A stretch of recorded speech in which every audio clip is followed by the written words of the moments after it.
এক police officer দুনিয়া থেকে বিদায় নিলেন।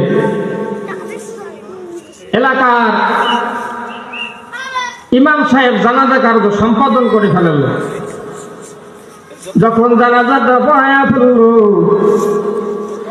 লাশটা কবরের পাশে নিয়ে যাবে। কবরের কাছে যখন লাশটা নিয়ে গেল, লাশটা নেওয়ার পর যখন কবরে রাখতে যাবে, কবরটা চিকন হয়ে গেল, সরু হয়ে গেল, চিকন হয়ে গেল। ওই লাশটা কবরে গ্রহণ করছে না, কবরটা লাশ গ্রহণ করতে চায় না।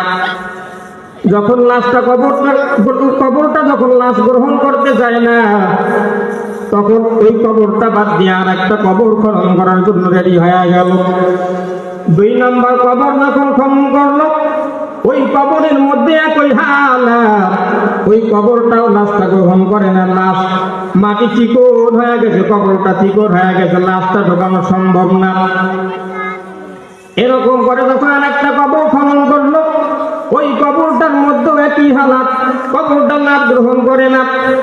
3 নম্বর কবর যখন খনন করা হলো, তখন আবার ওই একই হালাত। তখন ইমাম সাহেব লোকজনদেরকে জড়ো করায়া মোনাজাতের মধ্যে হাতটা উঠায়া ডাক দিয়া কয়, রব্বুল আলামিন, আপনি এই বান্দার গুনাহ খাতাগুলো মাফ করিয়া দেন। এই বান্দা কোন গুনাহ করছে, এই পুলিশ অফিসার কোন গুনাহ করছে আমরা জানি না। রব্বুল আলামিন, আপনি দয়া করিয়া মায়া করিয়া লাশটা কবরে রাখার ব্যবস্থা করিয়া দেন।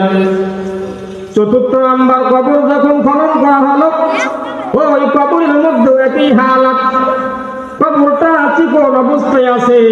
তখন গ্রামবাসীদের আত্মীয় স্বজনদেরকে ডাক দিবে। ইমাম সাহেব ডাক দিয়া করে, গ্রামবাসীরা, এই পুলিশ অফিসার কেমন ছিল?